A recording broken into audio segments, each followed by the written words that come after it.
L'attaque, alors là, c'est encore plus rigolo parce que si on regarde bien, l'attaque, quand je la reçois, quand moi je suis attaqué, oh, mais je vis un cauchemar. Je suis victime de la pire de toutes les injustices. Ah, on m'attaque, mon Dieu, quelle horreur. C'est monstrueux, rendez-vous compte. C'est dur, ça fait mal.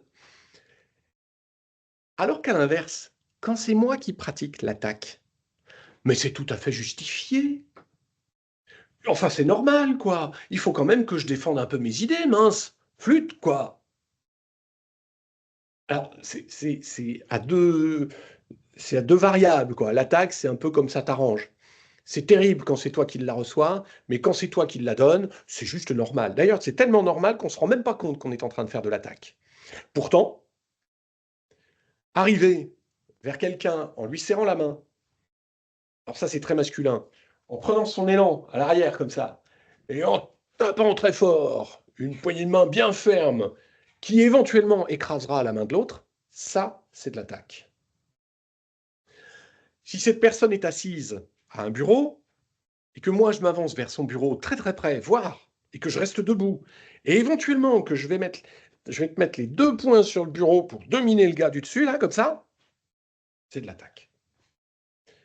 Quand je parle à quelqu'un et que je commence mes phrases un peu trop souvent par moi, je, c'est de l'attaque. Quand je dis à l'autre ah ouais, t'as choisi de faire ça comme ça, toi. Moi, à ta place, j'aurais pas fait ça du tout, hein. Et ben ça, c'est de l'attaque. Donner son avis systématiquement, même quand on vous le demande pas, surtout quand on vous le demande pas. Faire des généralisations, tout ça, c'est des postures d'attaque. Les généralisations, c'est mais enfin, tout le monde fait comme ça. Ou encore, mais on a toujours fait comme ça. Ça, c'est une phrase récurrente en entreprise. On a toujours fait comme ça. Et ben voilà, tout ça sont des petites phrases d'attaque. Et on décèle aussi dans la posture, dans la communication non verbale, des postures d'attaque. Avec un regard, avec un petit sourire moqueur parfois, ou avec, voilà, comme tu fais Bruno. Voilà, c'est ça, sourcil froncé, tête un peu rentrée dans les épaules, les muscles bandés. Et ça, que ce soit masculin ou féminin, on retrouve systématiquement ce genre de comportement. Ça, c'est de l'attaque. On oppose très souvent la fuite et l'attaque. C'est une erreur. Ces deux postures-là ne sont pas opposées. Je vous explique.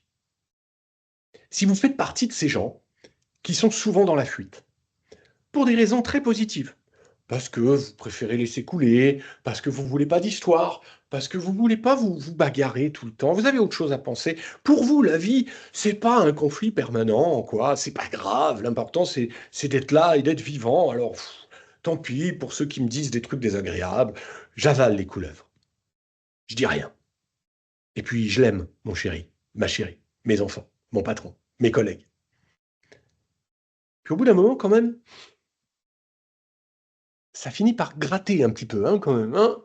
On en a marre d'entendre des conneries comme ça, des méchancetés. On en a marre de tous ces gens qui nous disent fais ci, fais ça. On en a marre de s'écraser en permanence. Et alors, d'un seul coup, parfois même, on ne sait pas trop pourquoi, juste pour une connerie complètement irrationnelle et anodine, un café trop chaud, un verre renversé, une réflexion dans une réunion au boulot, on va littéralement péter les plombs. Et à ce moment-là, je sors de ma posture habituelle d'évitement, de fuite, et je passe en mode volcan. C'est l'explosion. Je passe alors en attaque. Parce que trop, c'est trop. Donc d'un seul coup, c'est moi qui attaque, et ça surprend tout le monde parce que les gens n'ont pas cette habitude de me voir comme ça attaquer, ils ont plutôt l'habitude de me voir en fuite.